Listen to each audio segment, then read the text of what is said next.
नमस्कार. इन्स्पेक्टर मंजू या मालिकेच्या उद्याच्या भागामध्ये आपल्याला बघायला मिळणार आहे की आता इकडे सत्याच्या अंगावरती पीठ सांडलेलं असतं. त्यावेळेस सत्या आंघोळीला गेलेला असतो. तोपर्यंत आत्याबाई सत्याच्या रूममध्ये येऊन वाट बघत असतात.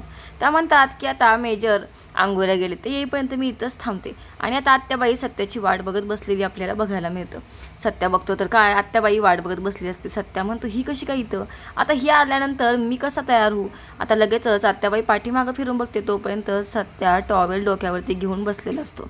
लगेचच आत्याबाई सत्याला म्हणते हे काय, तुमच्यासारख्या मेजर लोकांनी तर सकाळी सकाळी अंघोळ करायला हवी होती ना, मग तुम्ही आत्ता कशी काय अंघोळ केली. तेव्हा सत्या सांगतो की तेव्हा माझ्या नाचसूनबाईंनी माझ्या अंगावर थोडंसं सांडलं, त्यामुळे मला डबल अंघोळ करावी लागली. आता त्यानंतर सत्या म्हणतो तुम्ही व्हा पुढे, मी येतो, तुम्ही का इथं आलाय. तेव्हा ती म्हणते की मी तुम्हाला असंच भेटायला आली होती, तुम्ही व्हा ना तयार, मी थांबते तोपर्यंत. आता सत्याची खूप चिडचिड झालेली असते. कसली चिपकूबाई ही, जात का नाही आहे असं म्हणून सत्याची चिडचिड होत असते. इकडे मंजू किचनमध्ये आवरावर करत असताना ती स्वतःशीच बोलत असते, खरंच काय गरज होती सत्याने माझ्याकडे यायची. उगीच सत्या इथं येऊन बसला, झाला ना खराब. आणि तेवढ्यात तिथं मागं आर्यन आलेला असतो. आर्यन बघत असतो. अचानक मंजूचं लक्ष जातं. मंजू आर्यनला बघते. त्यावेळेस तिला धक्काच बसतो की आर्यनने काही बोलणं ऐकलं तर नाही आहे ना माझं. नाही असं काही होता कामा नये. पण आर्यनच्या डोक्यात वेगळाच प्लॅन असतो. आर्यन मंजूला म्हणतो काय मॅडम काय बोलताय तुम्ही, कोणाशी बोलताय. त्या मंजू म्हणते ते कुठं काय, काहीच बोलत नव्हते, ते डोक्यात विचार आहेत ना माझ्या, म्हणून माझी काहीतरी बडबड सुरू असेल आपलं. तू बोल, तू का लावतास. त्यावेळेस आर्यन म्हणतो तुम्हाला मी एक महत्त्वाची गोष्ट सांगण्यासाठी आलो आहे. तेव्हा मंजू म्हणते काय. आर्यन सांगतो की तुम्हाला फोन करून त्रास देणारा जो माणूस होता ना, त्याचं लोकेशन ट्रेस झाले. त्यावेळेस मंजू म्हणते काय, कुठं आहे ते लोकेशन. त्यावेळेस आर्यन म्हणतो चला आधी तुम्ही माझ्यासोबत चला, मी तुम्हाला रस्त्यात सांगतो. असं म्हणून आर्यन आता मंजूला घेऊन चाललेला असतो.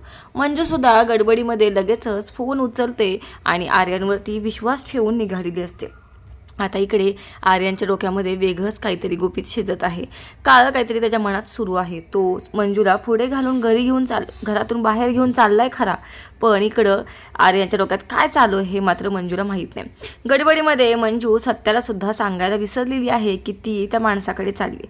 खरं तर तो माणूसच मंजूला घेऊन चाललाय.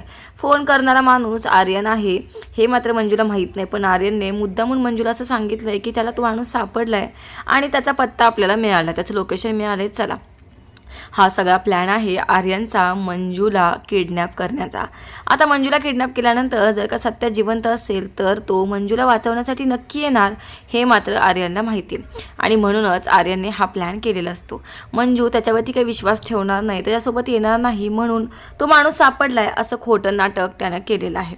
आता खरंच मंजू आर्यनच्या जाळ्यात सापडलेली आपल्याला बघायला मिळतं. आर्यन मंजूला घेऊन चाललेला असतो. त्यावेळेस मंजू म्हणते आर्यन कुठे आहे तो माणूस. त्यावेळेस आर्यन म्हणतो थोडंसं पुढं आहे असं करत आर्यन तिला खूप सुमसान जागी घेऊन जातो.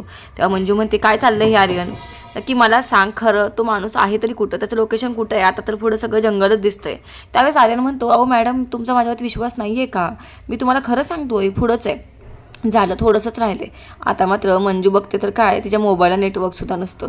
मंजूला राग येतो की नक्कीच चाललंय तरी काय, पण मंजू आता काहीच करू शकत नाही आहे, कारण सुमसान जागी मोबाईलला नेटवर्क नाही आहे, सत्याला कुठल्या गोष्टीची माहिती नाही आहे आणि घरातसुद्धा कोणाला माहीत नाही आहे मंजू कोणासोबत आली. आता आर्यन मात्र मंजूला किडनॅप करून एका खोलीमध्ये डांबून ठेवताना आपल्याला बघायला मिळणार आहे. आता नक्की मंजू आर्यनच्या तावडीतून सुटणार कशी आणि सत्या मंजूपर्यंत पोचणार कसा, हे खूप अतिशय रोमॅन्टिक होणार आहे.